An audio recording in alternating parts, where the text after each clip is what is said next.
नमस्कार। मिरमिर टीवी के इस विशेष ऐतिहासिक श्रृंखला में आपका स्वागत है।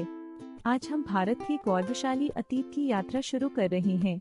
इस पहले भाग में हम सिंधु घाटी सभ्यता और वैदिक काल के बारे में विस्तार से जानेंगे। सिंधु घाटी सभ्यता भारत की सबसे प्राचीन और उन्नत नगर सभ्यताओं में से एक थी। यह सभ्यता लगभग 2500 ईसा पूर्व से 1900 ईसा पूर्व तक अपने चरम पर थी।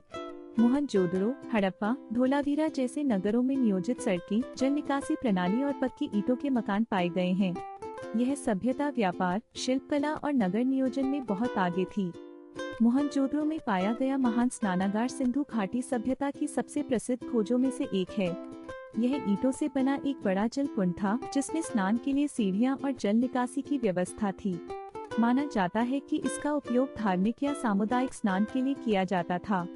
यह संरचना उस काल की उन्नत वास्तुकला और सामाजिक जीवन का प्रमाण है। हड़प्पा और मोहनजोदड़ो जैसे शहरों में अद्भुत जल निकासी प्रणाली थी। हर घर से निकासी के लिए एक विशेष नाली होती थी जो मुख्य सीवर से जुड़ी होती थी। यह प्रणाली उस समय की किसी भी अन्य सभ्यता से अधिक विकसित थी। इससे पता चलता है कि साफ सफाई और योजना में सिंधु सभ्यता कितनी आगे थी।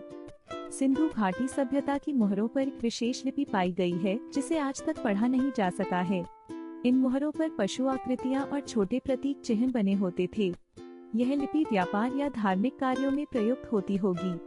हड़प्पा की लिपि आज भी एक रहस्य बनी हुई है। लगभग 1900 ईसा पूर्व के बाद सिंधु घाटी सभ्यता का धीरे धीरे पतन होने लगा। सूखा, नदियों के मार्ग बदलना और पर्यावरणीय बदलाव इसके प्रमुख कारण माने जाते हैं। शहर वीरान हो गए और लोग छोटे गांवों में बसने लगे। इस महान सभ्यता का अंत अचानक नहीं, बल्कि धीरे धीरे और अनियमित रूप से हुआ। सिंधु घाटी सभ्यता के पतन के बाद भारतीय उपमहाद्वीप में वैदिक काल की शुरुआत हुई। आर्य जनजातियां मध्य एशिया से आकर उत्तर भारत में बसने लगी। उन्होंने वेदों की रचना की, जो भारतीय संस्कृति और धर्म का आधार बने। इस काल में समाज धीरे धीरे कृषि आधारित होने लगा। वैदिक काल में वेदों की रचना हुई, जो हिंदू धर्म के सबसे प्राचीन ग्रंथ माने जाते हैं। ऋग्वेद में इंद्र, अग्नि, वरुण और सोम जैसे देवताओं की स्तुति की गई है।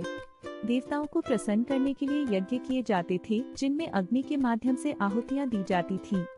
इन अनुष्ठानों ने धार्मिक और सामाजिक जीवन को गहराई से प्रभावित किया। उत्तर वैदिक काल में समाज वर्णों में विभाजित होने लगा। ब्राह्मण, क्षत्रिय, वैश्य और शूद्र 4 प्रमुख वर्ण बने।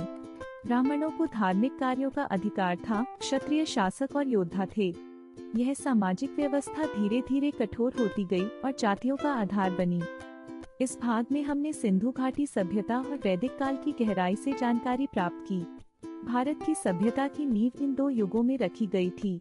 अगले भाग में हम महाजनपदों के उदय, बुद्ध और महावीर के दर्शन तथा मौर्य साम्राज्य के गठन की कहानी जानेंगे। देखते रहिए मिरमिर टीवी पर भारत का इतिहास।